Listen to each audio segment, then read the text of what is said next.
Episode 3। खुद पर ध्यान दें। जीवन इतना व्यस्त हो चुका है कि लोगों ने खुद पर ध्यान देना ना के बराबर कर दिया है। इस वजह से वो चिड़चिड़े से रहते हैं और जिसका असर आपके काम और आपके रिलेशनशिप्स पर भी दिखता है। आप अगर खुद का ध्यान नहीं रख सकते तो आप किसी और का ध्यान क्या ही रखेंगे।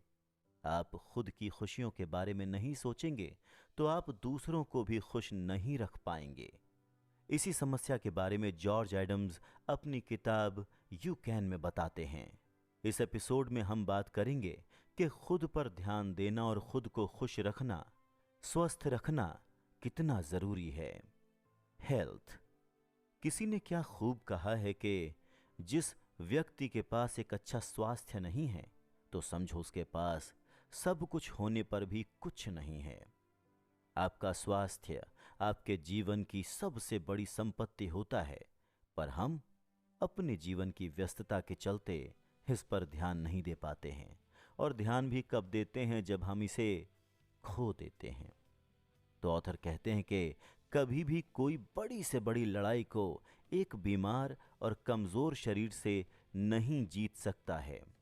बीमार शरीर साफ साफ एक बीमार दिमाग की ओर इशारा करता है। तो क्या आप भी अपने स्वास्थ्य को नजरअंदाज कर देते हैं?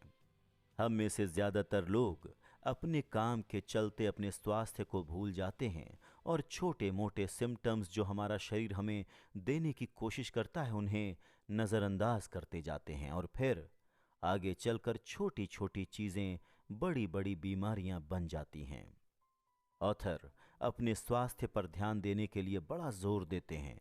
वो कहते हैं कि अपनी बॉडी को हेल्दी रखने के लिए सबसे छोटा कदम जो हम उठा सकते हैं वो है रोज ताज़ी हवा लेना और खुले में नेचर के पास कुछ समय बिताना। अपने डेली रूटीन में किसी भी प्रकार की एक्सरसाइज को शामिल करना। ऑथर कहते हैं कि आप अपनी किसी भी हॉबी को पकड़कर उस पर डेली कुछ समय दे सकते हैं। इंसान के पास हर काम के लिए वक्त होता है, मगर जब बात अपने हेल्थ की आती है तो इग्नोर कर देता है। ऑथर हेल्थ को फर्स्ट प्रायोरिटी पर रखते हैं, जो कि सही भी है, क्योंकि हर व्यक्ति एक हेल्दी व्यक्ति के आसपास ही रहना चाहता है। एक स्वस्थ व्यक्ति के आसपास एक पॉजिटिव माहौल रहता है। हर व्यक्ति उसी की तरफ अट्रैक्ट होते हैं जिसका शरीर के साथ साथ दिमाग भी स्वस्थ हो। कोई भी किसी बीमार व्यक्ति के पास ज्यादा समय नहीं बिताना चाहेगा। आप खुद ही सोचिए कि आप किसके साथ ज्यादा समय बिताना पसंद करेंगे। Time is everything. वक्त देने से दौलत कमाई जा सकती है, मगर दौलत खर्चने से वक्त नहीं मिलता है। वक्त की जरूरत और कमी हर इंसान को महसूस होती है। ऑथर अपनी बुक में टाइम कितना जरूरी है, उसका सही इस्तेमाल होना चाहिए, इस पर सबका ध्यान आकर्षित करना चाहते हैं। वक्त किसी के लिए नहीं रुकता। वक्त का कोई मोल नहीं लगाया जा सकता, वो अनमोल है। अगर आप कुछ करना चाहते हैं तो आज ही करें। वक्त किसी के लिए नहीं थमेगा।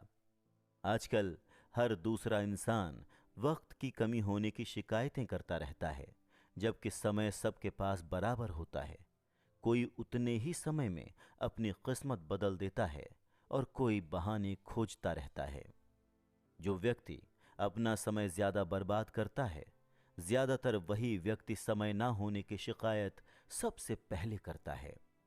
अगर आपको भी लगता है कि आपके पास समय कम और काम ज्यादा रहता है, तो सबसे पहले तो ये शिकायत करना बंद करें और बहाने बनाना छोड़ दें। कहीं ऐसा तो नहीं कि आपका समय कुछ ऐसे कामों पर बर्बाद हो रहा है जहां नहीं होना चाहिए। खुद से सवाल कीजिए कि आप अपना समय किस जगह लगाते हैं। कहीं आप उधर अपना समय तो नहीं लगा रहे जहां आपको लगाने की कोई जरूरत ही नहीं है। अगर ऐसा है तो तुरंत ही अपने रूटीन का अच्छे तरीके से अध्ययन करें, उसे देखें और उस पर विचार करें। ऐसा करने से आपको यह अच्छे तरीके से पता चल सकेगा कि आपको अपना बेशकीमती समय कहाँ और कितना लगाना है। Be an observer. एक मरा हुआ इंसान कभी भी कुछ नया सीखने की इच्छा नहीं रखेगा। कहने का मतलब ये है कि अगर आप जिंदा हैं तो हमेशा ही कुछ ना कुछ नया सीखते रहने की कोशिश करते ही रहेंगे। अगर आप कुछ नया सीख रहे हैं तो जिंदा हैं आप। ऑथर लर्निंग पर काफ़ी ज़्यादा जोर देते हैं और बताते हैं कि एक अच्छा ऑब्जर्वर ही हर काम को ध्यान से कर सकता है और उसे उसके सही परिणाम तक पहुंचा सकता है। किसी भी काम को निपुण तरीके से करने के लिए आपको एक बेहतर ऑब्जर्वर बनने की सख्त ज़रूरत है। ऑथर कहते हैं कि आप नेचर से भी सीख सकते हैं। उसे ध्यान से ऑब्जर्व करें और गहराई से सोचें। आप अपने आसपास मौजूद कई लोगों से कई सारी नई नई बातें सीख सकते हैं। ज़रूरी नहीं है कि आपके आसपास मौजूद लोग आपको बेहद पसंद ही हों या वो आपके हितैषी ही हों। जो आपके जैसे विचार नहीं रखते हैं या आपका भला नहीं चाहते हैं, आप उनसे ये भी सीख सकते हैं कि इन व्यक्तियों का लाइफ में आगे कैसे सामना करना है। आप जीवन में अगला कदम क्या उठाने वाले हैं और उसके बारे में गहराई से विचार करें और तुरंत ही एक्शन लेना शुरू कर दें, क्योंकि जानकारी का होना तब तक फजूल है जब तक आप उसे काम में नहीं लेते और उसका इस्तेमाल नहीं करते। Smile in every situation. Author कहते हैं कि हर व्यक्ति एक ऐसे चेहरे की तलाश में रहता है जो बेफिक्री से भरा हुआ हो और जिस चेहरे पर एक मुस्कुराहट हो। ऐसा इसलिए क्योंकि आजकल लगभग हर चेहरे पर चिंता और थकावट ही दिखाई देती है। मुस्कुराना तो मानो जैसे लोग भूलते ही जा रहे हैं। जैसा कि ऑथर ने हमें पहले समझाया था कि हमारा चेहरा ही हमारी पहचान होता है और इस पहचान पर मुस्कुराहट चार चांद लगा सकती है। एक विनर हमेशा खुश रहता है, तो क्यों ना विनर वाला एटीट्यूड अपने साथ रखें और मुस्कुराएं जी भरकर जब भी मन करे।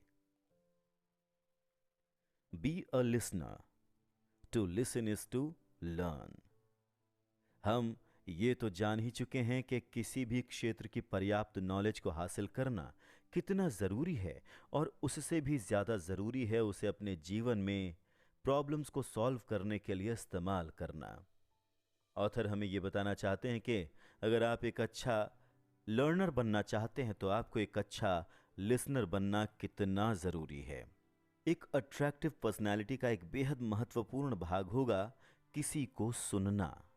एक अच्छा लिसनर वही होता है जो सामने वाले की बातों को ऊपर ऊपर से नहीं बल्कि उसकी बातों के जज्बात को समझे और उससे समय समय पर उचित सवाल करे।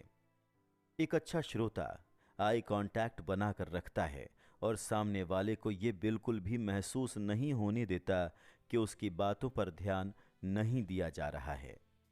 एक अच्छा श्रोता ज्यादा बोलने पर विश्वास नहीं रखता। आप उतना ही बोलें जितना ज़रूरी हो, क्योंकि ज़्यादा बोलने के कई नुकसान हैं, जैसे कि आप बातों बातों में उन बातों को भी बता देते हैं जो शायद आपको नहीं बतानी होती और ज़्यादा बोलने वाले व्यक्ति चीज़ों का ध्यान नहीं रख पाते। जो व्यक्ति बात करने में कम समय बिताता है उसके पास उसके कामों को करने के लिए अधिक समय मिलता है और वो अपने लक्ष्य को समय रहते ही पूरा कर लेता है। अगर आपके पास कुछ कहने को है और आपको लगता है कि आपको कहना चाहिए तो वो आपको कह ही देना चाहिए, लेकिन अगर आपके पास बोलने को कुछ भी नहीं है तो ऑथर हमें ऐसी सिचुएशन में चुप रहने की ही सलाह देते हैं।